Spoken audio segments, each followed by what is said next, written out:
What's up, everybody? Have you ever wanted to read the Meditations by Marcus Aurelius? Or maybe you're just struggling with living life. Or maybe you're a very busy person in demand and you want to know how to live your best life while juggling the heavy demands of life. Well, you're in luck because today's episode, we're talking about the Meditations by Marcus Aurelius. And surprisingly, he was a very busy man, but was able to live a very good life. So we're going to be going over all of that today. This is the Existential Stoic podcast. I'm Randy. That's Danny. What's going on, Danny? What's up, Randy? Yeah, so today, this is a good one. We've been looking forward to this for a few weeks.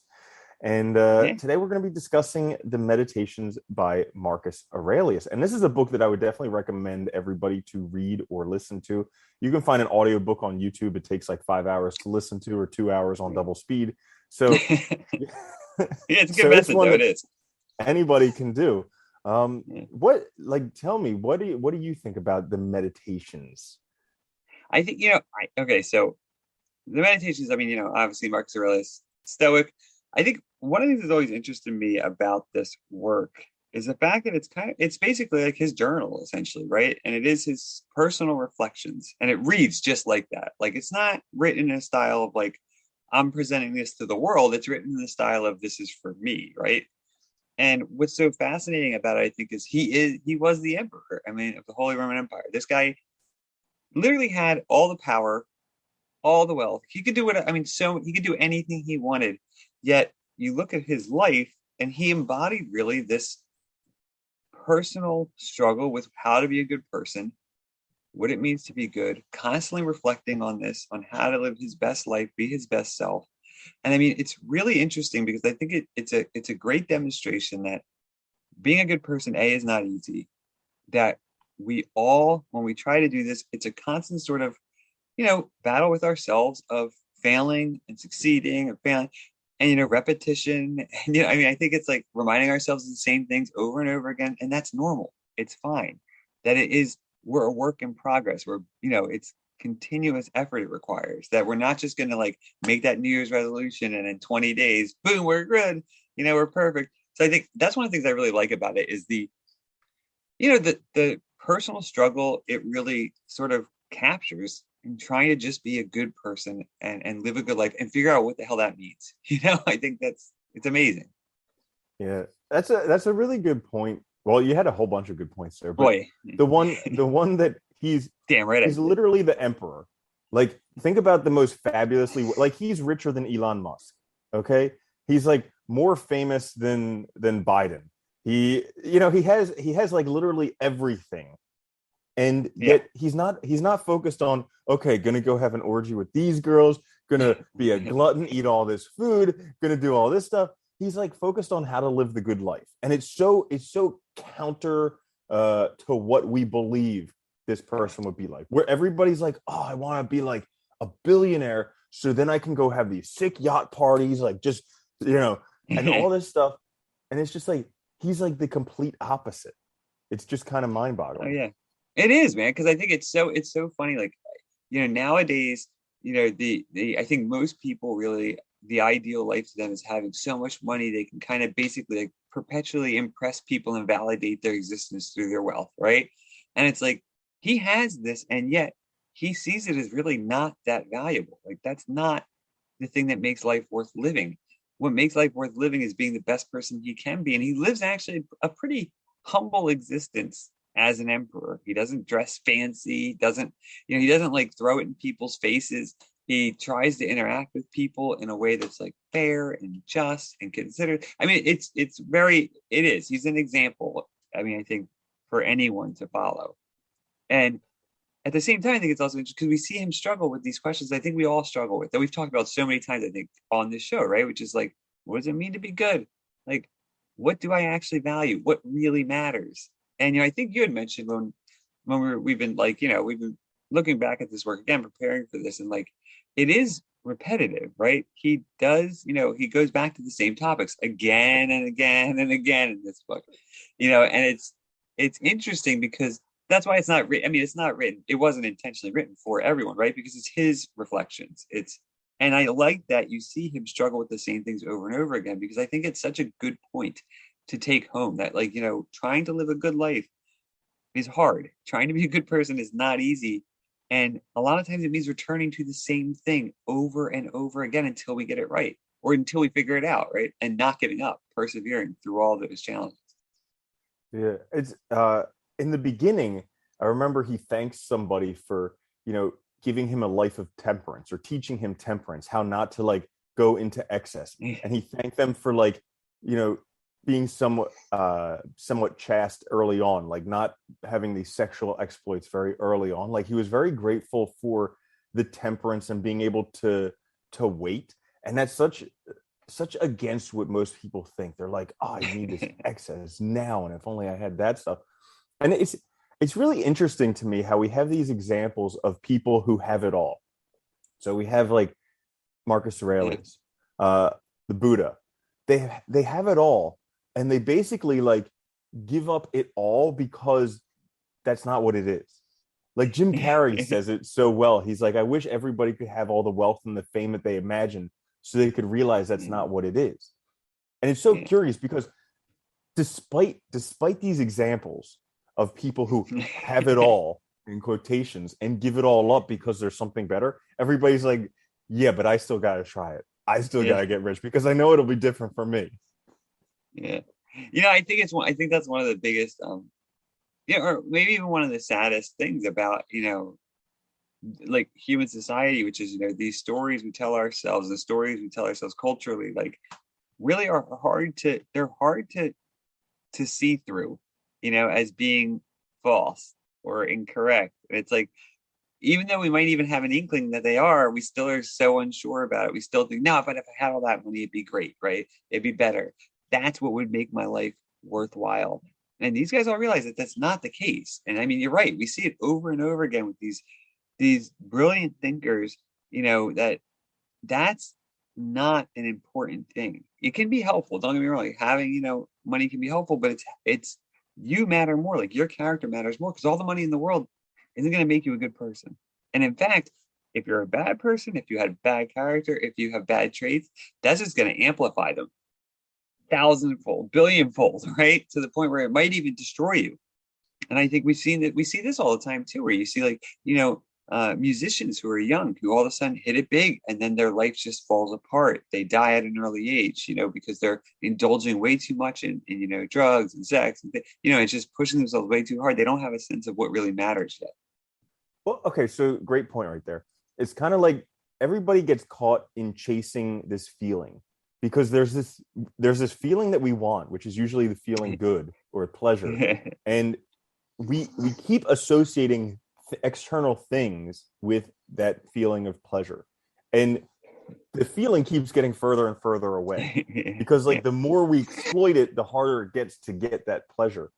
And he touched on there in the meditations, saying how it's kind of like an injustice to society to go after pleasures and to avoid pain, because if you do that, you don't realize the true nature of the world. And so it's kind of like he sees that. I mean, clearly being a Roman emperor, he like sees that pleasure is available. Like, I mean, I can only imagine they had these insane orgies, just these glutton fests, like insane brutal killings of people in the Colosseum. Like they had like literally the excess of everything. And this is all these people chasing pleasures. And he was in control of it. Like, he was at the top. Yeah, and so he could have participated in all of that. He could have led this like life of excess, just like until he just basically explodes. And yet he chose to kind of rein that in, because he saw that that's not where it is. Like if you keep chasing pleasure, it'll always be just beyond you. And if you keep avoiding pain, it'll always be with you. So he was looking for a different way. Well, it's interesting too. I'm glad you mentioned that, because like I think one of the things that, and this is just, a reflection, but I think a lot of times what we miss is, it's easy to look at these external things as a way to validate our lives or to measure our success or whether or not we're good, because they're quantifiable easily, right? I know I have $1 million when I have $1 million. I count the dollars, right? Or I can tell when I'm famous based on, how many people go to my shows or how many people follow me or whatever, right? There is this way that we can sort of measure external things fairly easily, and other people can clearly see that. Like other people know that I have money or they know that I have fame or whatever. And so it becomes a way to sort of validate our existence. And we confuse that with a good existence or with what really has value. And I think what Marcus does so well in this book or in his reflections is by reflecting on these things very carefully over and over again, is realizing that those are false values. Those are false ideas. What really is valuable is ourselves, is personal development, figuring out, how to live the best life, being in control of ourselves. The problem is that that's actually hard to quantify, I think, especially at first. It's hard to say, like, I've hit that metric because, we might think we have it and then we make a mistake, which he comes back and back to, again, all the time throughout the work is like these same issues of dealing with people, dealing with relationships. And it's like, I think that's what makes it so hard, at least, in our own search for the good life is, trying to figure out what it is. You're right. The personal development journey is a tough one to gauge because there's that saying, wherever you go, there you are. So like no matter where you are on it, like you could have been a beginner, you could have been an expert, but you're always there with you. And I've noticed this, that like in learning foreign languages, that I always feel like I'm just as bad as ever. Yet like other people keep telling me I get it better, but it's like I don't feel that way. I still feel like it's a struggle, like I'm terrible, like all this stuff. And it's kind of developing the skill set to be able to take a look at yourself previously, compare that with where you are now, and actually be able to see the difference. But that's not something that's easily done. That's not something that a lot of people will do. No, and it's a lesson I think we can take away from his work, which is, the journaling part of it. I mean, the writing part of it is so important. And he gives you, I mean, in a sense, meditations gives you almost like a blueprint of how to try doing this.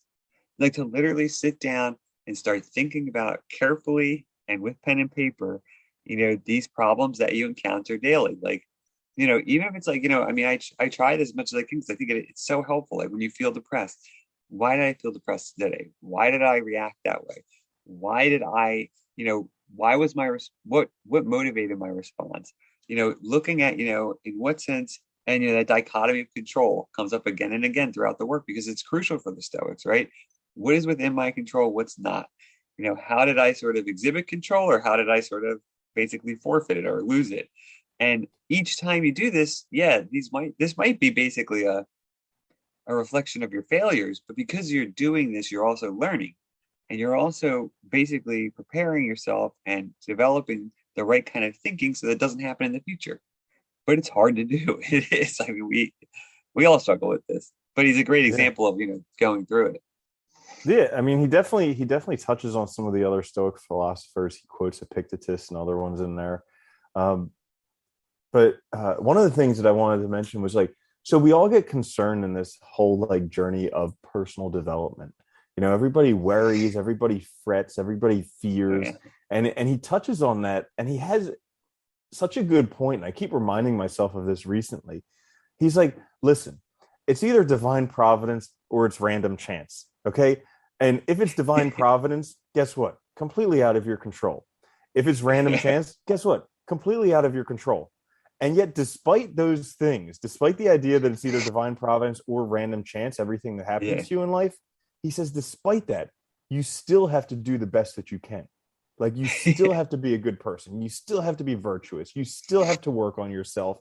And I found that like very, very inspirational because he's saying like, listen, all this stuff totally out of your control, and most people worry about all of this stuff. They're like, they want all the good things. They don't want all the bad things. And he's like, listen, all this stuff totally out of your control. All you can ever do is focus on what's in your control, which is really developing yourself. Well, what's so good about that too is like, you're right. We focus on the things that are out of our control. And what that ends up doing is that means that we don't live our best lives. We don't even live a good life because we forget about the one thing that we can, the one area that we can influence, which is ourselves, the things that are in our control. And the fact is like, it doesn't matter why it happened. It doesn't matter why these things occur or, what the ultimate cause is. Because the fact is like I have certain things that I can do, and if I'm doing those to my utmost ability, I'm doing okay, right? I mean, I'm doing what I can. And I think that's what so many people fail to see. And also looking at me more broadly too, is like the things so many people complain about, which is like, the state of the world, the state of society, the state, whatever, like the state of their community, all these big things we worry about. None of those things are going to change unless we start changing ourselves to then change them. And it's like, even though they might seem completely out of the realm of our power as an individual, unless people start living better and being better people, none of it's going to change ever. I mean, it's like, we often attribute that quote, be the change you want to see in the world with, I think it's with Gandhi, right? Andy? Yeah, yeah. And I think it applies perfectly well here too, right? Which is, you need to start being the example if you want these things to come about, because it's got to start with us, right? Well, look at what a good example he was setting. Because we Yeah. look at I mean, I've read a book about Rome, and it was just mind-boggling how, like, basically politics just went from politician to politician because the previous one was murdered. Like, Yeah, yeah, it was brutal. and just like the crazy stuff that was going on at those times. And so, like, but look at the example that he was setting by being the best person that he could be. Like, we still read his journal thousands of years later. Do we Yeah. read Caesar's journal? No. So, like, yeah, so it does make a difference to actually live a good life. um Now I'm curious, Danny. Yeah. There's one topic that I noticed that he talked about a ton, like an absolute ton, like pretty much the whole entire book he talked about this one topic. If you had to guess what that topic was, what would you say? I'm just curious. Impermanence, the Yeah, fact that we pretty much. die. Yeah. Yeah. Oh my goodness. The whole entire book, from the beginning until the end, he just keeps harping on the fact that we're going to die. Like, we're literally alive for the briefest flash of a moment.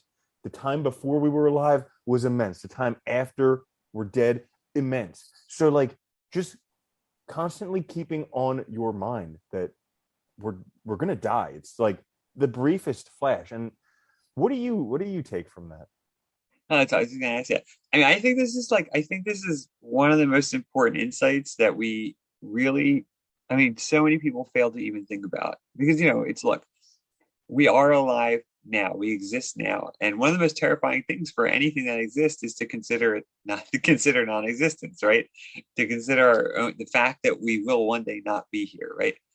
But I think on the other hand, it's like, I notice this in the existentialists as well. This idea that, focusing on that, in a way, it seems like, on the one hand, for people, when you first think about it, that it would be terrifying. Like, you want me to really think about my death and the fact that I have such a short time, and it's all meaningless, and that, all the things that I do won't matter after I die, and that eventually none of this matters because, eventually humanity will be gone, and like all these things that seem horrible. But at the same time, it's also, you know, think about what that actually means. Like, all the things we pretend that, all these things that we get caught up in, that we stress ourselves out about, all these things that we act like really matter that don't, all these social conventions, norms, ideas, trying to be, trying to, be famous or do this or that. Like, all of it's arbitrary, all of it's a construct. And when you really look at it, when you have this limited chance, you have this one life, what are you doing with it? Are you living it in the best way? Why are you afraid of anything? Doesn't matter. Everybody's gonna die, right? Everyone. So why aren't you doing what you want to do? Why aren't you pursuing the things that you really want? Why aren't you taking chances? Why aren't you trying to be the best person you can be? And I think it really, when you think of it that way, it kind of frees you in a sense to start thinking positively about it. Because it's like, Mm, yeah, this is short. Yeah, none of it matters in the end. Why am I concerned mm. about what other people think? Why am I concerned about all this crap instead of doing what really is right for me and figuring that out? Because at the end of the day, it's the only way I can live the best life I can. That's great. I always like to look at it how I don't I don't worry too much about being in a bad situation because I know it's not going to last that long. And Yeah. but also it gives me inspiration to get out of bad situations. So like a lot of people feel stuck in their life, maybe a dead end job, relationships that they don't like, they're living where they don't want, all this stuff that they add up that makes their life miserable. And they're just stuck there because they're like, I can't do anything. Like I was born here. How could I live somewhere else? My family lives around here. How could I live somewhere Yeah. else? Or like, I'm married. I know we've been miserable for 20 years, but I'm married. What am I going to do? Or how can I get another job? I can't learn anything. My teacher in Yeah. second grade told me I was stupid. So it's like Yeah. all it's like all this stuff. And I've always looked at it like inspiration to get out of these bad situations. Cause I'm like, my time on earth is limited Yeah. and like very limited. And sure, sometimes it feels like it takes forever, particularly when you're in bad situations. It feels like it lasts Yeah. forever, but it's limited. And so, like, I might as well at least try to achieve something that I want. And it's crazy. Like, once you start putting the intention and putting the work towards it, it's crazy Oh what you yeah. can achieve. Oh yeah. No, no, I'm glad you mentioned it that way too. Is that I think that was one of the things on his mind too. Was like, this we, in a sense, like a lot of we want things to be the same. We want normality. We want security, right? That's also a dangerous thing. And I think it's clear that he struggled with it as well. That we have a tendency to sort of paint a picture of the world as fixed, our situation as determined, as this is it, and we imagine all these reasons, right? Social pressures, whatever, culture, all these things, right? Family, all this stuff, all these obligations we pretend exist that bind us in this spot and make us so they can never change. And I think he struggled with that as well. And one of the things that helped him overcome this was this realization that this is a very short little moment in the reality of space time, right? This is a very short little chance that I have to do what I can. And painting myself in this box is just idiotic, right? At the end of the day, there is nothing to fear, nothing to worry about because it all ends the same for everybody. Doesn't matter what, everything changes, it all ends the same. And you're right. I think, it should motivate us to get out of these situations, to make those changes, to do things. And I think the great thing is once we start doing that, we see that it's possible. And like you said, I mean, the changes can happen so fast. But and I mean, I've experienced this so many times. I know you have, right? Even when you make those changes, you still all of a sudden you'll have days where you start thinking about that box again and how it's all, and you need to remind yourself. And you see him doing it again and again and again. I think it's such a good example and such an important thing to keep in mind. Like that, just this blip of existence. Hmm. Absolutely. And also, it kind of helps you appreciate whatever is going on right now. Yeah, Because like kind of like the everybody likes roses because of their impermanence. Like they're yeah, beautiful for a few days and then they're gone. And it's like, well, literally your life is that way too. It's yeah, beautiful for however long it is and then it's gone. And you just have to like use, I guess, develop the ability to look at the beautiful parts of your life. Like we talk about this all the time, doing the small delights every oh night, yeah, just yeah. reflecting on the best parts of our day. And it's just kind of using the ability that we have to enjoy the beauty for the limited time that we have it. I think with that too is not take it for granted, not take any of those small moments for granted because it's well, this is all we have. And I think part of it too is that perspective that you gain from it. That's so crucial to like being able to live your own life, being able to have control, to take control. And I think it's, when we start thinking this way and honestly do it. And I think that's why the example that he gives of writing, of reflecting on paper is so important too, because it's like learning to not take these things for granted, learning to see things are really there is real beauty, there is real value. It also helps you actually start to put things in perspective in terms of value.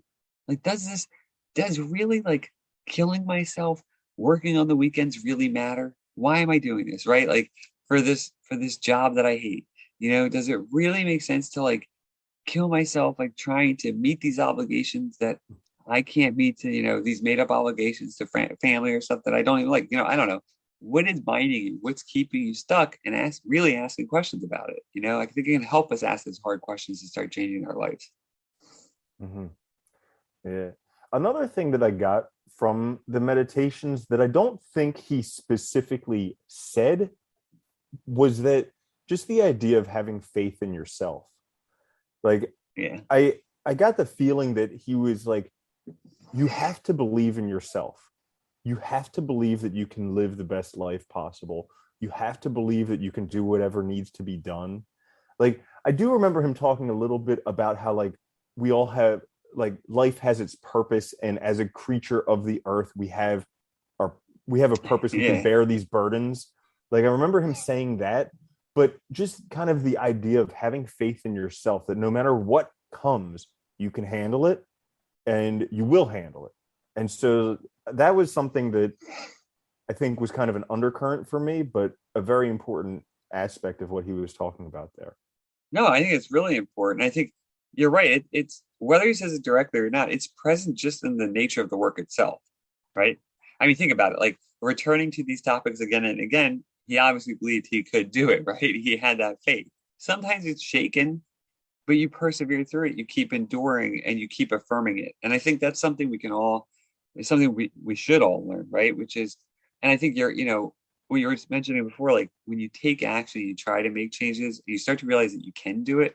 All of a sudden, you see growth, you see change in your life, you realize that it's possible. So, part of that faith, I think, is also built on a real foundation of experience and doing it and practicing and trying. And even when you fail, realizing that you just get up and try again. And I think that's such an important lesson to take away from this work, which is, you know, it's not going to be a perfect straight line. It's not going to be easy, but it's doable and it requires sticking with it. And it requires, dusting yourself off and going for it again. And I think, it's such an interesting and important lesson for all of us because I think so many of us, it's so easy to get in that apathetic, depressed mode, especially today. And I think it's like, maybe it's because of like, all the information, all the distractions, all the sort of examples of people that have more that are in our face that it seems so out of reach, but it only seems that way. And it's like because you haven't tried yet.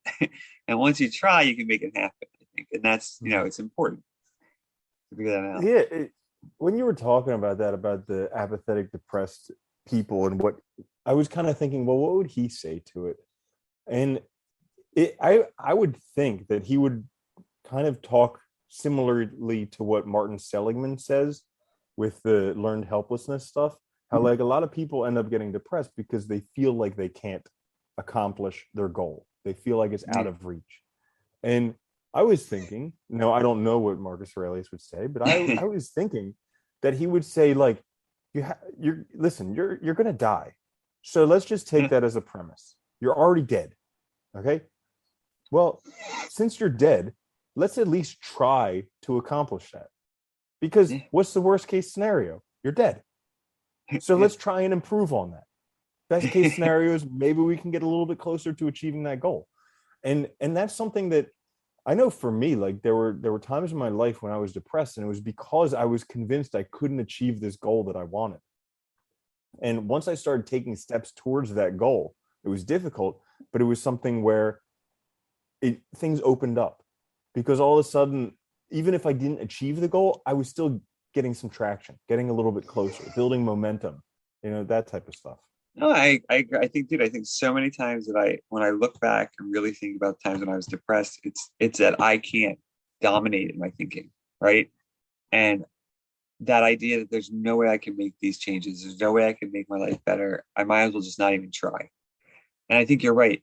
He shows us that you have to try, that it's worth trying. And as soon as you try, like even if you don't succeed in the thing you're going after, you prove to yourself that you have control, that you have agency, that you can be effective.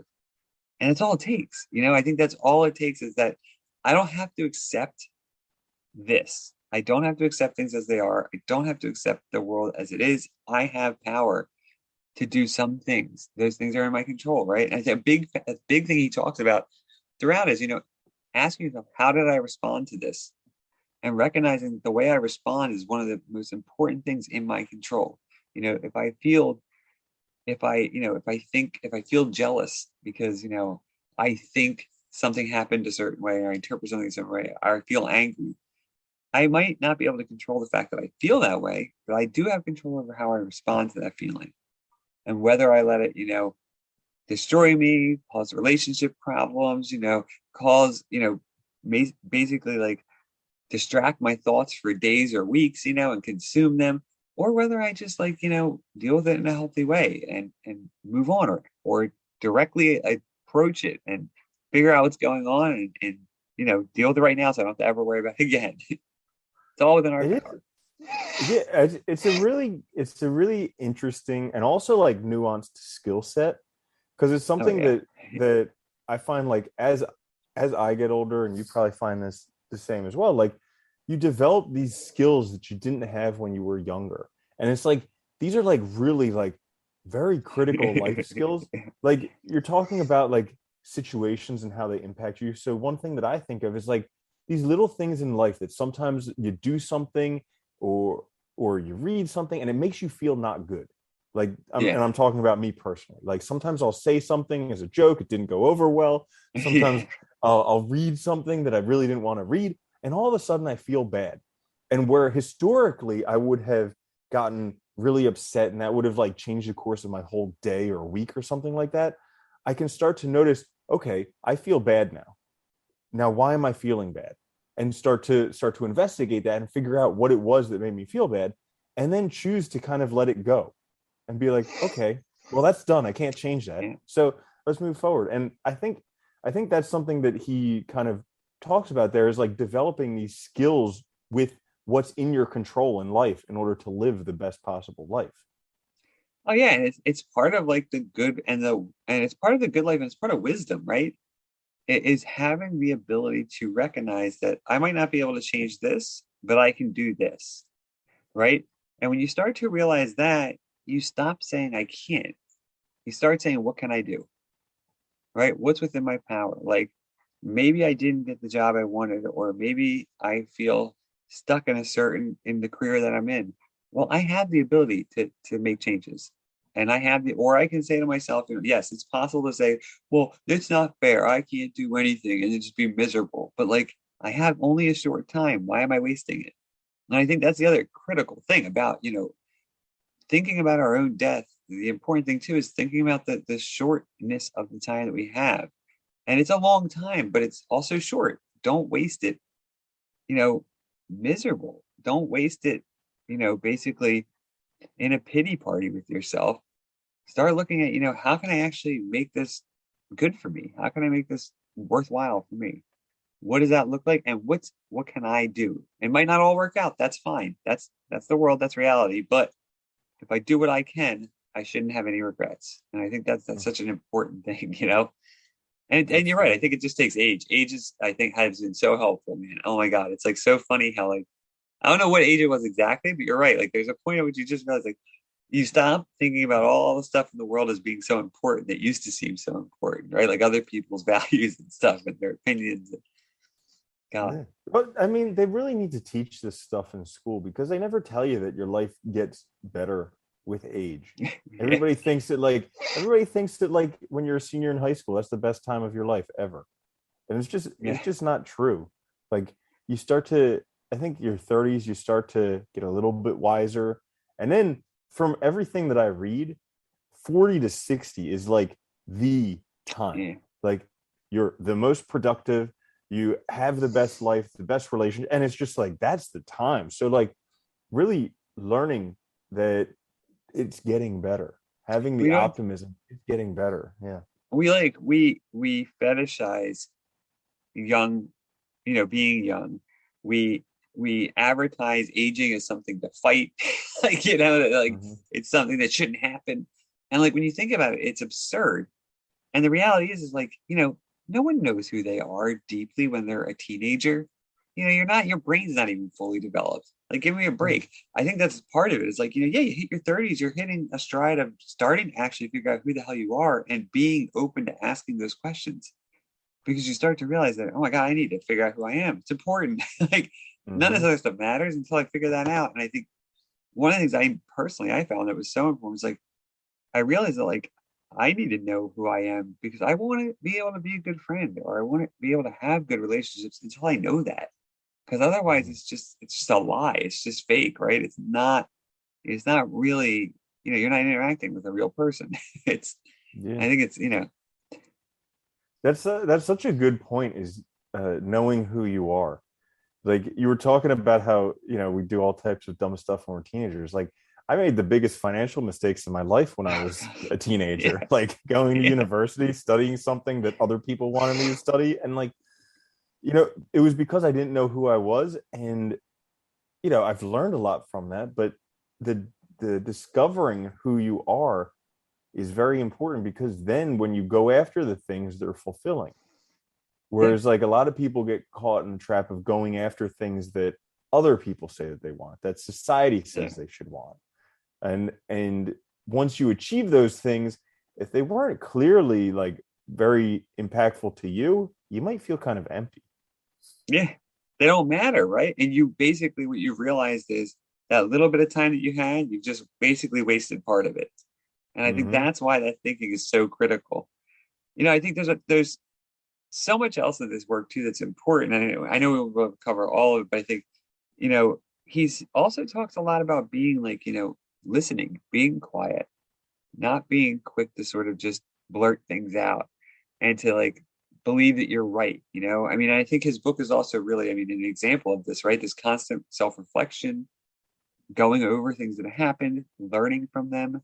And I think one of the great things about it is that it really is an example of a life of learning, of personal growth. And I think it's something, it's a shame more of us don't do this, actively engage in this sort of practice. And because I think we'd be happier, right? Learning about ourselves and being quiet and listening both to ourselves and to others, is just important. Yeah, the whole notion that learning ends at school, like Oh God. that's absurd. Like I've learned Yeah. way more since I left school than I Oh ever yeah. did when I was in school. And it's crazy how like you get better at learning the more you Oh do it. yeah. Yeah. Like you remember, I mean, in high school we knew each other and we were both really good Yeah. students, just kind of naturally, and we were very, very lucky. But then, like, it wasn't until I got to my graduate studies in veterinary school, it wasn't until then that somebody actually taught me that you could study. Like, I just didn't Yeah. think it was possible. I thought you just went to class and then took the test. Like, that's just it. And Yeah. once I learned how to study, then I was just like, oh my goodness, this is a whole Yeah. new level. Like, this is crazy. And then, yeah, and then like when you can teach yourself something. Like, I Yeah. remember a lot of when I was working as a veterinarian, a lot of like younger people, like the nurses that I was working with, they would always like depend on a teacher to teach them. And I was like, well, you could just learn it yourself. All this stuff is online for free. And they're like, no, I need a teacher. And it's like, you can be that teacher, but they Yeah. just didn't kind of grasp the concept. But like learning to be able to teach yourself, that's another very, very valuable skill. Oh, it is. And it's like, I think it's hard though, because I think, most people, what they struggle with is they're so dependent on the teacher being the one to organize the material, to present it in a way that's, that builds up, in a steady progression. But, look, not all teachers do it well anyway. And, I think what we fail to see is that, like, yes, it might seem overwhelming at first, but as soon as you get your feet wet and you start giving yourself any kind of goal, you'll start seeing that progress. And the more you know, the more you just allow yourself to explore any topic, the more you're able to effectively ask questions and understand what comes next. And you're right. I think, yeah, being able to learn on our own. I mean, there's so many things that are valuable touched on in this. And I think so much of it has to do with just that self-development, right? Being able to grow. Yeah. Even just like being able to watch stuff at double speed. So like a lot of times when you Yeah. learn stuff on your own, you have to learn on the internet. And like almost all of the lectures and all of that stuff, I always watch at double speed because I comprehend it 100% at double speed. And it's Yeah. just like, I can't imagine wasting all of my time sitting to listen to that at single speed. Yeah. Like it reminds me of all those hours I spent in lecture halls in Oh university. I was like, God. wow, what a waste. Like I could have listened to that in double speed and gotten twice as much stuff done. And it's funny. The great thing about video is you listen in double speed. You can always pause it when you need to, and you can always rewind if you have to. And like Mhm. that just immediately gets rid of that fear of double speed instantly. Yeah, totally. I mean, I Totally. think I just a few other quick points I think are important. And again, there's so many in here, but like obviously, at the core of this book is trying to be the best person you can be. And I think part of that is integrity and honesty with oneself, being honest about, your experiences, being honest about, your role, your responsibility, being honest about like, who you are, your values, your motivations. All of this is part of growth. And they're hard questions, I think, for a lot of us to ask. But the best way to, at least personally in my experience, the best way is very similar with what he does in this work, which is journal. you know, go through and write things down in a personal way that you don't have to worry about other people looking at it. You don't have to worry about other eyes, and just try and be as open as you can with yourself about how you see yourself, how you see your experiences, what happened, why, and really start to ask yourself, what was in my control? What did I do wrong? How can I make this better next time? Because that's like really, I think, the way to start seeing things in a way that's healthy and towards your own progress. Yeah, that's a good point. I remember when we were doing the artist's way together, and in Yeah. that it has you do a lot of journaling, like a lot. Yeah. And Time. I Yeah. remember like I had a hang up about doing it. Like it was really, really tough. And part of it was because I was trying to stay away from like journaling about the negative stuff. Because I was thinking, I was like, if I write down the negative stuff, then it'll happen or like whatever. And you encourage me to just like let it all out. And that really unlocked a door for me because I think it allowed me to just be more honest and have more integrity with what was actually going on and just kind of get it out. And then once it was gotten out, it was kind of gotten through as well. But yeah, I would definitely encourage people to give that a whirl. Well, it's like I think it's funny. It's like one of the things we all struggle with the most is like we hide or deny the hard things, right? Like the student loans seem overwhelming, so you just don't answer the phone and you don't open the letters, right? You a relationship problem is really on your mind and bothering you, but instead of just talking to your partner honestly and openly and saying, look, this is bothering me, this is what happened, and dealing with it, you just keep festering and letting it overtake your mind. Something happens. I mean, we do this all the time. And the reality is just making the phone call, answering it, talking to the person about how can I start to at least address these student loan problems, or talking to your partner immediately, right when it happens, getting it out of the way. You just feel better too. The weight's lifted. It's like so much of this pressure is self-imposed, and I think we miss it. We act, and then we start to act like it's like we're a victim, right? It's outside. It's these things causing it. Instead of seeing that at the end of the day, we have a role to play. We have some agency here. We have some control. And so once we start exercising it, there's usually ways to deal with it. And I think that's such a good example that he sets in this book is persevering, enduring through the hard things, and just persistently trying to just knock those things out, right? Taking care of stuff and taking care of our life. Hmm. Yeah. So anything else on that list that you had there? Or- I mean, I think we're I mean, pretty it's good. yeah, I think we're good. I would encourage everybody to read it. I think it's a great, I mean, it's a great book. And I think like there's so much in there that like you can get out of it that's like just practically valuable. Like really, it is. Yeah, this is one of those books that would be helpful to read or listen to over and over again. Yeah. Because Yeah. I mean, you'll notice in it that he repeats the same topics again, and he probably Yeah. does that because they're important topics. Yeah. And so, I mean, this is probably the second or third time that I've been exposed to the book, but every time that I listen to it or read it, I'm always like, oh yeah, this is something that I definitely need to read again. Yeah. So You know, yeah, so I would, mhm.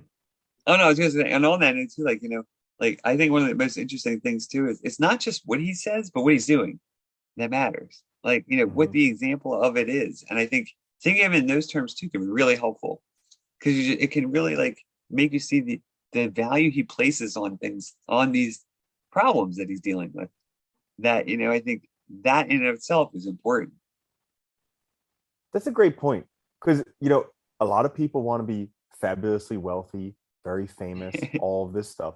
Well, it would be much better to be prepared by being exposed to the meditations Yeah. before you're burdened with wealth and fame, as opposed Yeah. to getting your wealth and fame and then having to try and figure it all out. Yeah. Yeah. Yeah. And it's a great point. Yeah. So I think that's about it for the Boom. meditations from Marcus Aurelius. I hope you guys did enjoy that as much as we enjoyed it. Definitely give a listen to the book. Also, like, subscribe the podcast and also the videos on YouTube. We will be back again next week. This is the Existential Stoic podcast. I'm Randy. That's Danny. I'll see you later, Danny. Later, Andy.